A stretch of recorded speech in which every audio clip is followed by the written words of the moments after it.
Okay, so today we're going to have a look at the F-15C in Microsoft Flight Simulator. So this is available from the marketplace. It's not very expensive, and we're going to do a direct comparison. So we're going to have a play in Flight Simulator, and then we're going to switch over to DCS and look at the same aircraft over in DCS, just to make it a bit more interesting. So you could, well, I think it's realistic to say that the aircraft in Flight Simulator is not realistic, but it's good fun. And by the same token, the F-15 in DCS is a dumbed down version of the F-15. So again, it's more about entertainment than realism. But even so, there is still a gulf between them. So we'll go and have a look, and we'll see how we get on. So first of all, let's get in the F-15 in Microsoft Flight Simulator. So press the end key to jump inside the cockpit. And we're starting cold and dark. So the first thing we're going to do is over on the right hand side go and turn on the generators, and then skipping around a lot of the things that we don't actually need to do, we're going to turn the inlet ramps to auto. We can check down here. I don't think we have to do very much. I'm just checking, looking around some of the switches. There's the lights here that we could switch on, but again we're just going to have a mess around in the aircraft, so it doesn't really matter too much. Okay, so to start the engines, is this kind of, again, like I said, this is more about fun than realism, so you're kind of flicking switches with no rhyme or reason to it. So we can go and switch all these switches on, and bizarrely they kind of poke through the metal when you do that, but then you can pull this lever and both engines will fire up. So we can watch the RPM increase for engine 2 and then engine 1. They'll start up one after another, even though we flick them both on at the same time. So we just sit and wait for that to happen. It's like I said, it's kind of fun. So if we go and look outside, we can hear the engine coming to life. So obviously the right hand engine has already started. I mean, it looks the part, doesn't it? I think that's the thing though. These aircraft are very firmly aimed at the kind of the arcade crowd who don't really worry too much about realism, or or aren't as interested in realism as maybe the simulation crowd. But it's good fun to fly, and it looks quite nice. It's a bit of a shame that there doesn't appear to be a pilot inside the aircraft, but we're not going to worry too much about that.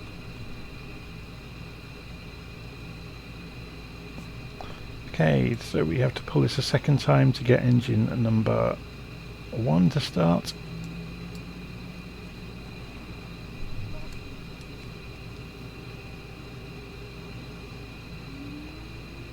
So just waiting for it to spool up. Obviously none of the more involved avionics, like the screens, are invented. They're nothing like a real F-15. The flight model is nothing like a real F-15 either. Despite what the developers might tell you, there's no real sense of momentum, and you can probably blame the simulator on that. This is using Flight Simulator's flight model, which is really only configured for general aviation aeroplanes. It's not really much good at fighter jets, but we're not going to worry too much about that. We're just going to have a fly and see how it behaves. We'll just do a circuit. We're at Nellis Air Force Base, by the way, so we'll do a circuit around Nellis. Okay, so engines are up and running. So from this point on it's fairly straightforward. We release the parking brakes, we drop flaps to take off position, begin rolling. So we're going to come out to the runway here at Nellis. Got a slight headwind.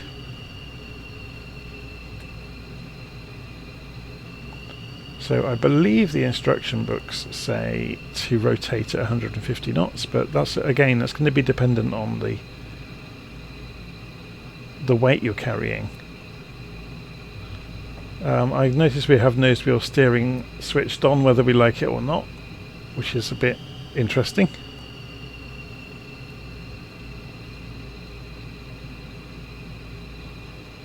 Like I said, this is a massively simplified version of this plane.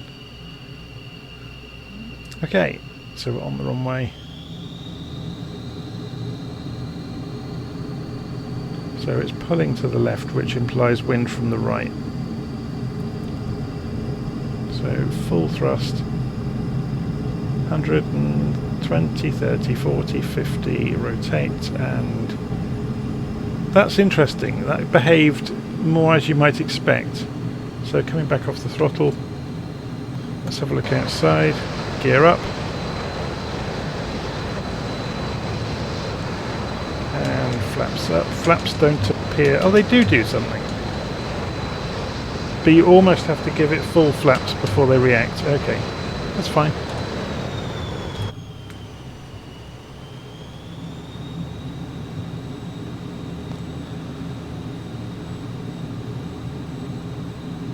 Okay, so let's go and accelerate.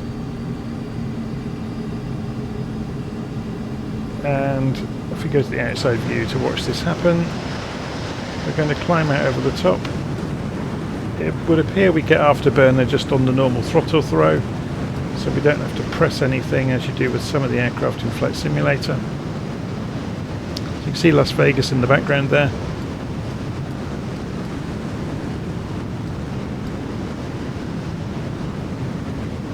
Unfortunately, Flight Simulator doesn't have a flyby view, which is a bit of a shame.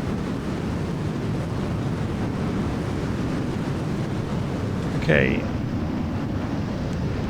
back to 50% throttle.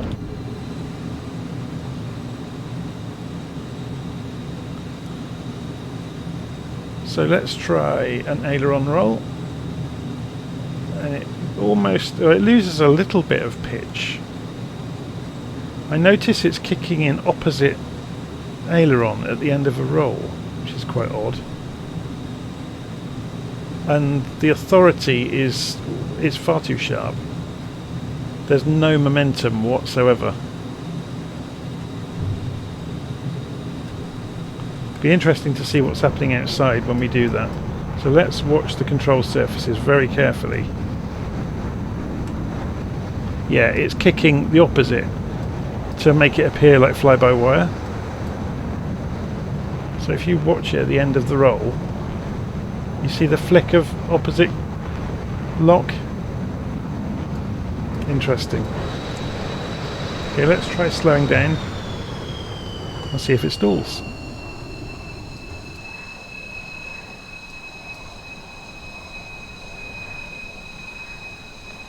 So we'll go inside just to watch the speed come off. We'll throw out the air brakes. Again, that's accurate. That's what the air brake looks like on an F-15. But it doesn't seem to be affecting it as much as it should. You imagine with that big barn door hanging there, you'd expect the aircraft to fall off a cliff. Okay, so we're down to 130 knots. It's very bizarre. Okay, let's give it full nose up. Yeah, you can see it's a video game flight model. It bears almost no relation to how a real aeroplane might behave. And you can say, oh, it's fly-by-wire, but the control surfaces aren't diving around to save it. They're just doing exactly what I tell them to do.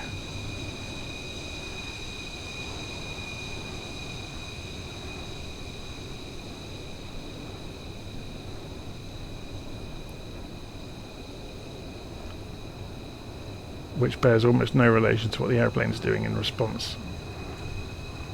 Okay, not a problem. Okay, let's go full reheat then. And again, there's no engine spool up time either. It means I can go... Oh, actually it takes time to spool down. But if I go to reheat, it's instant, which is obviously crazy. I mean, it's good fun, you know, don't get me wrong. You can fly along like you're in the Afterburner arcade game, basically. Not a problem.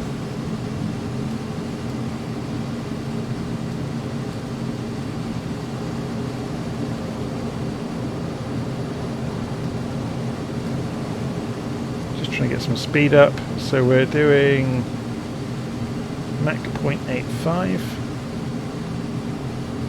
And again, we're clean. We should be accelerating a lot harder than that in an F-15.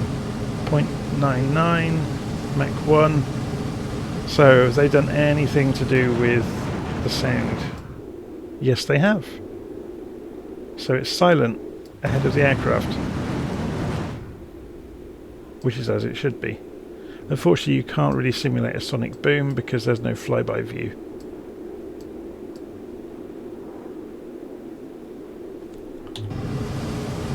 Okay, let's come off the power. Air brakes out.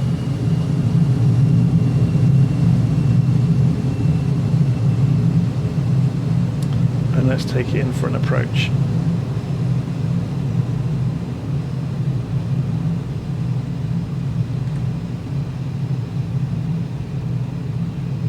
So we're just dropping speed.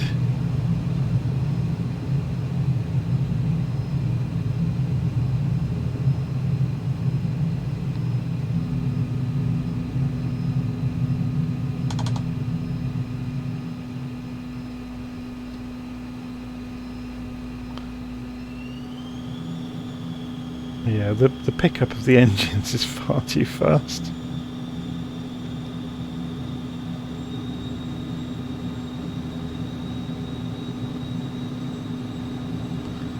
So let's give it some flaps, which will stop the stall warning. And we go gear down.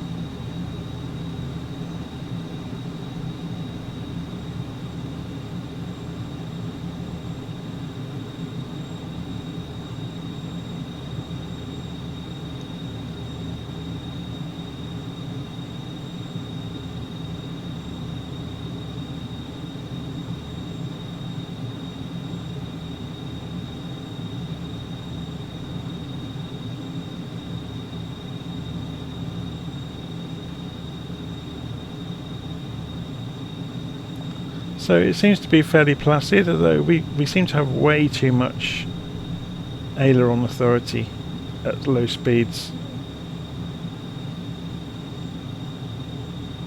But again, that's probably a fault of the flight sim model. And I imagine the aircraft is doing gymnastics with what flight sim gives it to make it anything like an F-15. So you can see we've got a crosswind, so we're going to aim. The velocity vector is not pointing the direction we're going at all, which is a common problem with flight sim, or with the way that many people have implemented it, I should say. I should lay the blame at the people who have implemented velocity vectors. They're all uniformly bad in flight sim.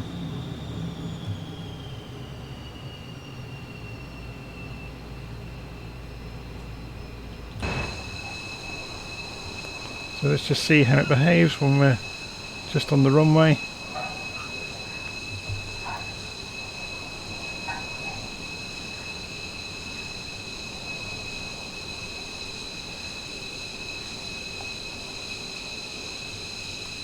It's pretty good. You know, it's not accurate, it's not an F-15. But it looks fun, and it's fun to fly. And for anybody that's just starting out with military aviation, it's probably, you know, just what they're looking for, because it doesn't cost very much. So to compare and contrast that, we're going to then switch over to the F-15C in DCS to see how it looks compared to this one. So if you hang on for a moment, I will pause the video and we'll switch into DCS. Okay, so here we are, we're in DCS. We have two F-15Cs on the runway at Nellis Air Force Base ready to go. So to quieten things down a bit, we're going to jump inside. I'm just going to check the volume levels so you get to hear this as well. So let's turn that back up. Okay. So we're going to do pretty much the same thing. We're going to accelerate down the runway, take off, fly around the area and just see how it behaves and see if we can compare and contrast along the way. So we're going to push the engines forwards we heard a thump there of the afterburner kicking in, and it's much more difficult to hold a straight line on the runway. The airplane's jumping around, so we nose up, gear up, coming through 250 knots. Wheels up. Just have a look outside.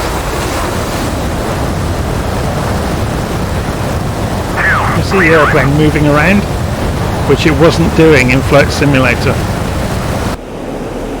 Okay, we're going to pull up. Again, I'm having to fight it the whole time to keep it straight.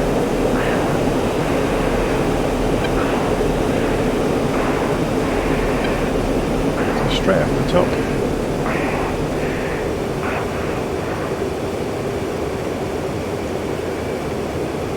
Springfield 1, airborne. Okay, so let's have a look from outside, see what it looks like. We've got a tank on. It's very noisy, as you can hear, and again it won't stay still. So flying back over the top of the area. There's the runway over there. Obviously DCS has some wonderful tricks up its sleeve, like this.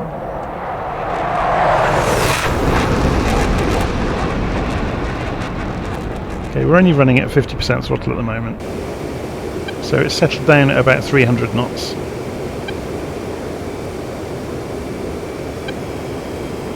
So let's pull back on the throttles. Now you'll notice the ribbon here goes the opposite direction than you would imagine, and that's accurate. Springfield 1, passing waypoint 1 at 3,500. So we'll just do a 90-degree turn and then we'll stall the aircraft out and see how it behaves.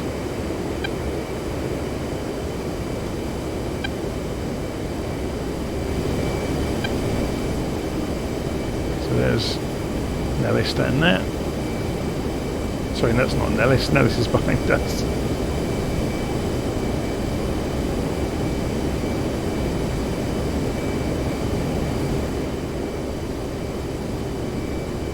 Enfield 1, airborne.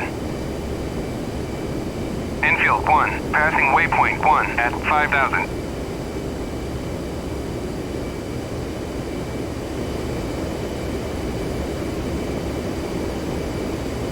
There's McCarran Airport over there.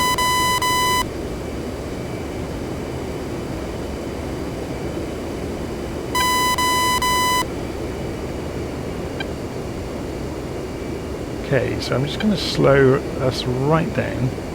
One of the interesting things you can also do in DCS is see where you are. Oh, that was Nellis, by the way. Sorry.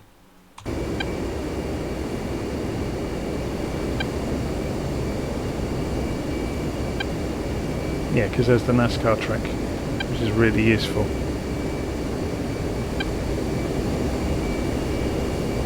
So obviously we're getting contrails coming off the edge of the aircraft. Okay, so we're getting slow. Notice the airframe is vibrating. It's starting to shake. So if I pull the nose up to get the velocity vector onto the horizon, we're at 120 knots. So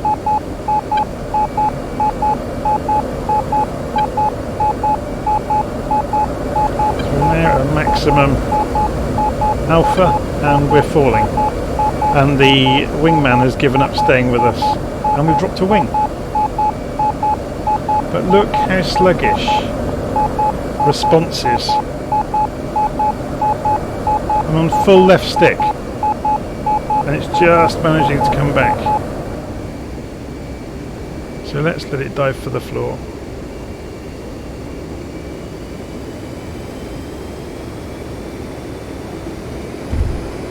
The thump was the afterburners kicking in.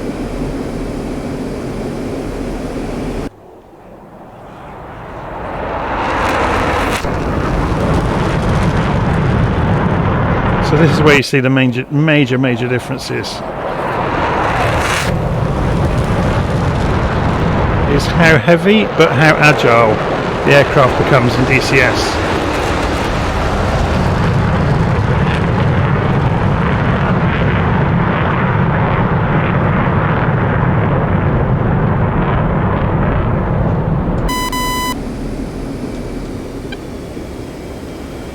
Okay, so we're going to turn around. We're going to fly out the same kind of direction we went before. Fly out past the NASCAR track and back into Nellis. So hopefully this will provide a good example just how much more accurate you need to be. I know from past experience, the F-15 in DCS, if you thump into the runway at all, you will burst the tyres. It is extremely fragile. And apparently that's true of the real thing. So you have to be pretty much on the money with the landing every time. If you're not, you're going to smash the plane up.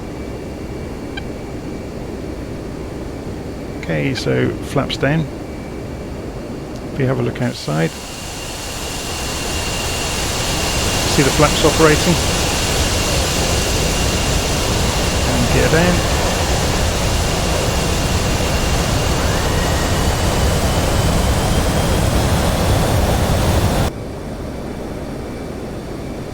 So we need about 160, 170 knots for the aircraft to remain stable.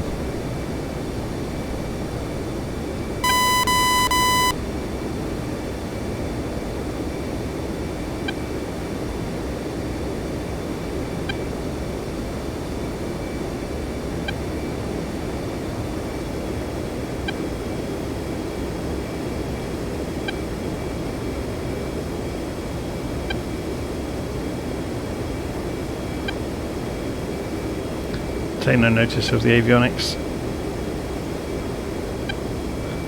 The sensor suite is warning us of stuff in the neighbourhood.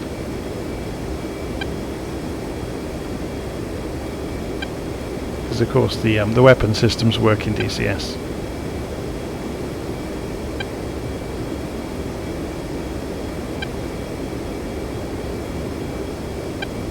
So notice the velocity vector works, even though we've got the same sort of crosswind that we had in Flight Simulator.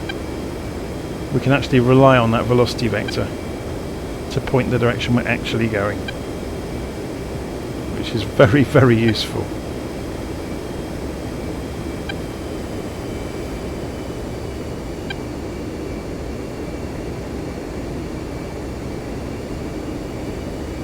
Infield 1, passing waypoint 2 at 14,000.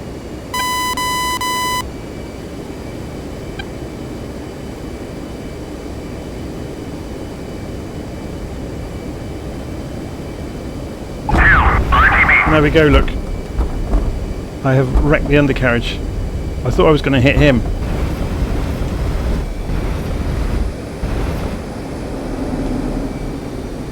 Let's have a look at it from outside. See if we can see the damage. There you go, look. So I have to admit, I kind of did that on purpose, so you get to see it.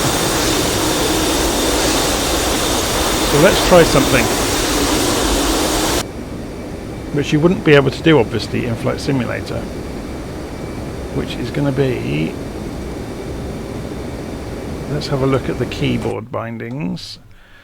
Adjust controls. We're going to do a search for jettison fuel tanks, left Alt and R. Okay, so we'll go to the outside view to do this.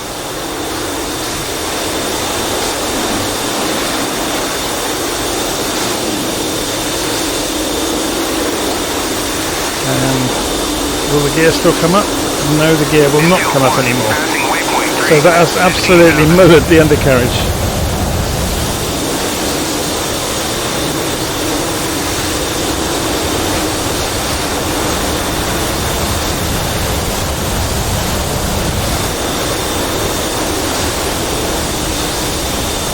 So we're going to go for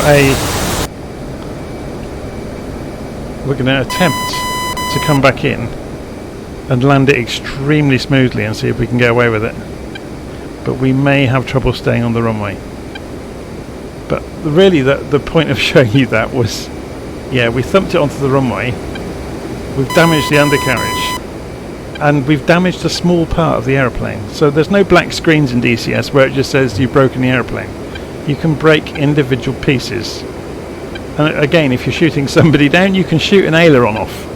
You can shoot an elevator off. You can shoot, you know, a few panels off of an airplane, or you know, a missile exploding some distance away from a plane can bend it gently.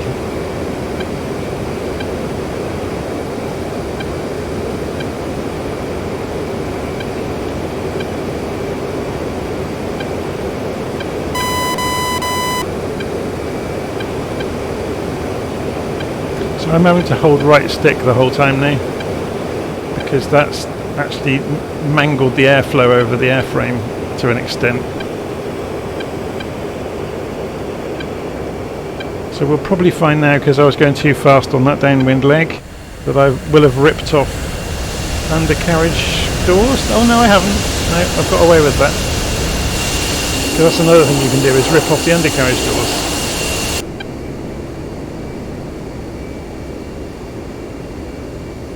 Okay.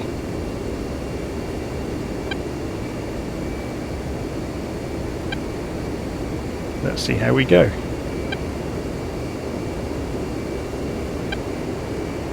Just zoom out slightly.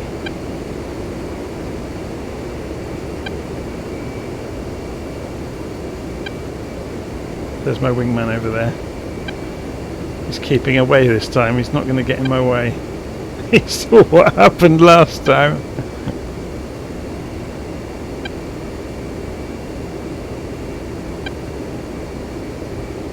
But you could see during the approach last time just how easy it is in DCS Springfield 1, to get into trouble at 12,000. and to damage the aircraft. So it really is a simulator where you need to practice. And even though this is the dumbed down version of an aircraft in DCS.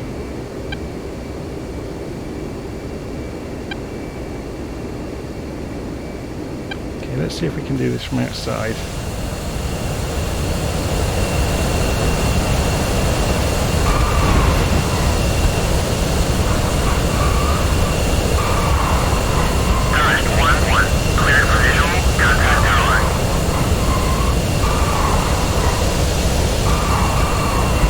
Whoa!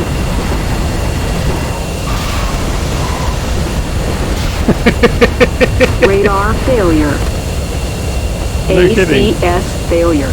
That is cool, isn't it? I think we need to get out, don't we? Radar failure. ACS failure.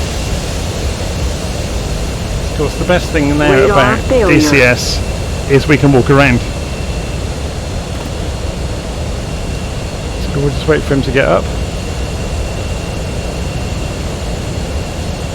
I have to remember how to make him walk now. So we can walk over to the aeroplane.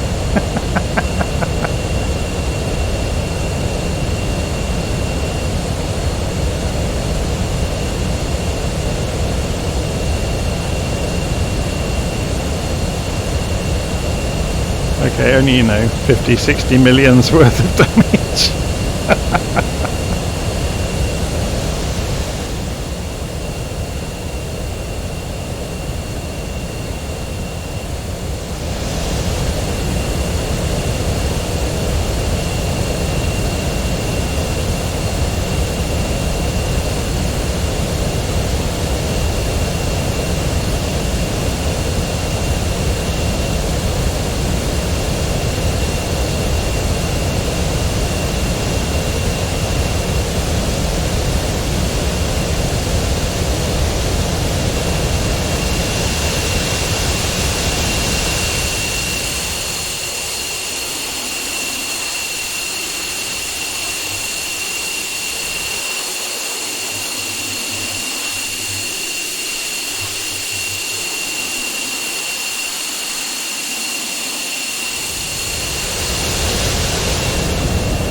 We made a bit of a mess of that, didn't we?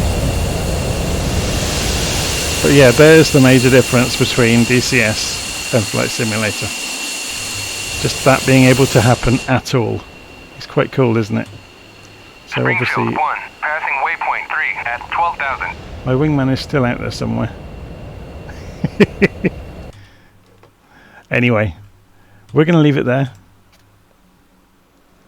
And you can see you get a full rundown of what happened during the flight. So we've got all sorts of failures from damaging the aircraft. But yeah, DCS is a whole different animal. But yeah, it was interesting to look at the difference though between the F-15 in Flight Simulator and the F-15 in DCS. Okay, I'm going to leave it there, and I'll do some proper videos soon with DCS where I'm not just messing around, and you'll get to see, you know, in a bit more detail. So there we go. I'll stop there for today.